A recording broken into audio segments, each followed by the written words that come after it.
नमस्कार student. Daily daily आप लोग कमेंट में लिखते हो ना कि गुरुजी बड़ी अपडेट क्या है आज के लिए। तो आज के लिए बड़ी अपडेट आपके दैनिक जागरण अखबार में है, पढ़ के बताऊंगा पूरी खबर। लेकिन उसके पहले आप सबको मैं अलर्ट कर देना चाहता हूं परीक्षा को लेकर के कि किसी भी तरह का जुगाड़, किसी भी तरह का दाल नहीं गलने वाला है, जुगाड़ काम नहीं करने वाला है। किसी भी तरीके का पैसे का लेन देन, लालच, नकल माफिया के जालसाजी में फंसने से आप बचें। और किसी को लालच आप अपनी तरफ से ना दें कि मैं आपको ये चीज़ दूंगा अगर आप मेरा ये काम करा दोगे।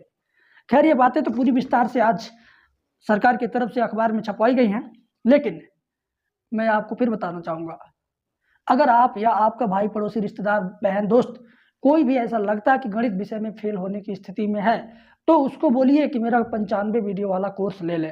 क्योंकि 95 वीडियो में सिर्फ वही सवाल बताए गए हैं जो बार बार एग्जाम में रिपीट होते हैं, और ऐसी वीडियो है कि गधे से गधे, कमजोर से कमजोर छात्र को भी समझ में आएगा।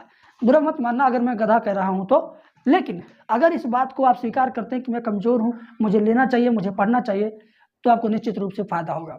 सीखने के लिए लोग एक छोटे बच्चे से भी सीख लेते हैं, एक बुजुर्ग से भी सीखते हैं, अमीर से भी सीखते हैं, गरीब से भी सीखते हैं, भिखारी से भी सीखते हैं।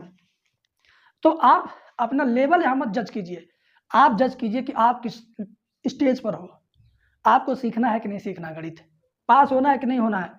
तो जो नंबर आपको स्क्रीन पे दिख रहा है ना, इसी पर आपको फ़ोन करना है, कोर्स लेना है। सिर्फ 200 रुपये फीस है, बाकी जो बातें अखबार में है वो आपको मैं बता ही रहा हूँ। देखिए, यूपी बोर्ड के प्रैक्टिकल की परीक्षा पहले चरण की अपने समापन की स्थिति में है, और जो दूसरे चरण में प्रैक्टिकल की परीक्षा शुरू होनी थी, अब उसकी बारी है। ठीक है, तो अब आपको किस तरीके का नियम और शर्त फॉलो करना पड़ेगा, अब मैं आपको इस अखबार के माध्यम से बताता हूँ। समझिएगा बात को, पूरी वीडियो देखिएगा, आपके लिए है, आपके भाई बहन और रिश्तेदार के लिए है। कैमरे की निगरानी में प्रायोगिक परीक्षा आज से। ठीक है, चलिए भाई, यूपी बोर्ड की इंटर की प्रायोगिक परीक्षा रविवार से जनपद के सभी स्कूलों में शुरू हो रही है। ठीक है, लिखित की तरह प्रायोगिक परीक्षा भी सूचितापूर्ण संपन्न कराने के लिए बोर्ड ने चाक चौबंद व्यवस्था की है। पहले लिखित परीक्षा की तरह से प्रैक्टिकल परीक्षा नहीं होती थी, लेकिन इस बार से उड़ाका दल, समझते हो ना, टीम जिसको कहते हैं, सचल दस्ता जिसको कहते हैं, वो टीम भी प्रैक्टिकल एग्जाम में आएगी जांच करने, और किसी भी तरीके का धोखाधड़ी, फर्जी और मनगढ़ंत मार्क्स किसी को नहीं मिलेंगे। और प्रशासन इसकी व्यवस्था पूरी तंदुरुस्त तरीके से कर रखा है। आगे की बात बताता हूँ। परीक्षा कक्षों में जहां सीसीटीवी कैमरे क्रियाशील रखने के निर्देश दिए गए हैं, वहीं पहली बार प्रत्येक ब्लॉक में सेक्टर मजिस्ट्रेट की तैनाती की गई है। ब्लॉक स्तर पर सेक्टर मजिस्ट्रेट, अब समझ लो ब्लॉक बहुत बड़ा नहीं होता, ब्लॉक छोटा होता है, तहसील से बहुत छोटा होता है, तो एक एक सेक्टर मजिस्ट्रेट है जिम्मेदारी संभालने के लिए। ये परीक्षा पर नज़र रखेंगे। सेक्टर मजिस्ट्रेट लोग क्या करेंगे, परीक्षा पर बगुला की तरह नज़र रखेंगे। 5 फरवरी तक संचालित होने वाली परीक्षा को लेकर बोर्ड ने इस बार कई नियमों में बदलाव किए हैं। परीक्षकों को अपने आवंटित विद्यालयों में पहचान पत्र, नियुक्ति पत्र दिखाना होगा, इसके बाद ही वह प्रायोगिक परीक्षा करा सकेंगे। मैंने पिछली वीडियो में बोला था, ऐसा परीक्षकों के लिए क्यों मांगा गया है, बताओ क्यों। बहुत सारे ऐसे आलसी, निकम्मे, कहना तो नहीं चाहिए टीचर को निकम्मा, लेकिन आलसी निकम्मे ऐसे भी परीक्षक हैं जो अपने न जा करके अपने स्थान पर किसी प्राइवेट व्यक्ति को पकड़ते हैं, कहते हैं तुमको मैं 2000 रुपये दूंगा, तुम यहाँ से वहाँ जाओ, आने जाने का खर्चा उनका होगा जिनके स्कूल पे तुम जाओगे, और मेरी तरफ से 2000, और उनकी तरफ से भी आपको कुछ मिलेगा तो उसमें से भी मैं आपको दूंगा। मतलब 4-5 हज़ार में वो प्राइवेट आदमी को हायर कर लेते हैं और अपने अपनी जगह पे सोए रहते हैं। और वो बंदा जाता है, परीक्षाएं लेता है, उनके द्वारा बताए गए सारे क्रियाकलापों को स्कूल में करवाता है, नाक भाव सिकोड़ता भी है, मोटी रकम वसूली के लिए तमाम हथकंडे अपनाता भी है, और वसूल कर लाता भी है, अपने आका को देता भी है और अपने पाता भी है। समझे? तो इसी चीज को रोकने के लिए पहचान पत्र दिखाइए, विद्यालय द्वारा प्रमाण पत्र दिखाइए कि आपको भेजा गया हमारे यहाँ परीक्षा देने के लिए। तो कई तरीके का आईडी प्रूफ लगाएंगे, तब जाकर के विद्यालय वाले स्वीकार करेंगे कि हाँ यही असली व्यक्ति है जो हमारे वहाँ आएगा प्रैक्टिकल एग्जाम लेने। और भी बातें बताता हूँ। बोर्ड के निर्देश पर विद्यार्थियों के लिए क्षेत्रीय कार्यालय में कंट्रोल रूम क्रियाशील हो गया है, जहां प्रायोगिक परीक्षा के दौरान किसी भी तरह की समस्या होने पर विद्यार्थी शिकायत दर्ज करा सकेंगे।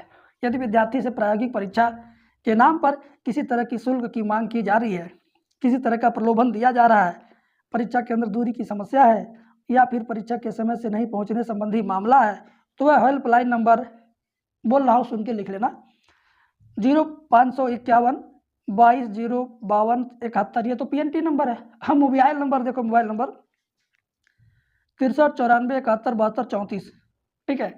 इस पर आप फ़ोन कर सकते हैं यदि आपसे कोई प्रैक्टिकल के नाम पर पैसे मांगता है, आपके नंबर बढ़वाने का लालच दे करके आपको प्रलोभन देता है, या आपको प्रैक्टिकल से बाहर कर देता है, या आपके साथ अभद्र व्यवहार करता है, या आपका एग्जाम सेंटर कहता नहीं यहाँ नहीं वहाँ बहुत दूर है, तो आप फ़ोन करके अपनी शिकायत कर सकते हैं।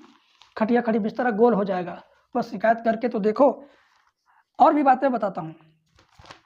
अगर आप पूर्वांचल से हैं, पूर्वी उत्तर प्रदेश से हैं, गोरखपुर आपका क्षेत्रीय कार्यालय है। अब क्षेत्रीय कार्यालय कहाँ कहाँ का गोरखपुर है मैं बताता हूँ।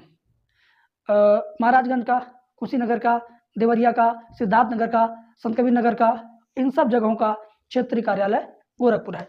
तो अगर आप इन जिलों से संपर्क में हैं तो मैं आपको बता रहा हूँ, परीक्षा की ऑनलाइन निगरानी के लिए राजकीय जुबली इंटर कॉलेज में कंट्रोल रूम क्रियाशील है। पहले दिन प्रायोगिक परीक्षा वाले विद्यार्थियों के प्रधानाचार्य राजकीय जुबली इंटर कॉलेज के प्रधानाचार्य को अवगत कराएंगे कि उनके यहाँ परीक्षा प्रारंभ हो चुकी है, जिसकी पुष्टि वह कंट्रोल रूम से ऑनलाइन करेंगे। और 322 विद्यालयों में होगी यूपी बोर्ड इंटर की प्रायोगिक परीक्षा। पहली बार सेक्टर मजिस्ट्रेट रखेंगे परीक्षा पर नजर। तो बाबू, इतना नियमावली आपके ऊपर थोपा जा रहा है, तो ये आपका भविष्य खराब करने के लिए नहीं है, पढ़ने वाले छात्रों का भविष्य बेहतर बनाने के लिए है। नकल माफियाओं का सहारा लेकर के धोखाधड़ी से ज़्यादा नंबर पाने वालों को सबक सिखाने वाला ये नियमावली लागू किया गया है। तो आपको अपने अंदर झांकना है कि मैं किस लायक हूँ, मैं धोखाधड़ी से पास होने लायक हूँ कि मैं ईमानदारी से पास होने लायक हूँ, मैं संघर्ष करूँगा, मेहनत करूँगा, पढ़ूंगा, आगे बढ़ूंगा, कोचिंग करूँगा, स्कूल जाऊँगा, क्लास अटेंड करूँगा, टीचर का रिस्पेक्ट करूँगा, अपना और अपने माता पिता का ख्याल रखूँगा। अगर ऐसा सोच करके आप एनालिसिस करते हो तो आपको पता चल जाएगा कि आपके लिए ये नियमावली बेहतर है कि नहीं। खैर, बहुत बातें हो गई हैं, वीडियो बंद कर रहे हैं। नेक्स्ट वीडियो में कुछ नेक्स्ट इन्फॉर्मेशन देंगे या तो मैथ का क्वेश्चन लाएंगे। Thank you.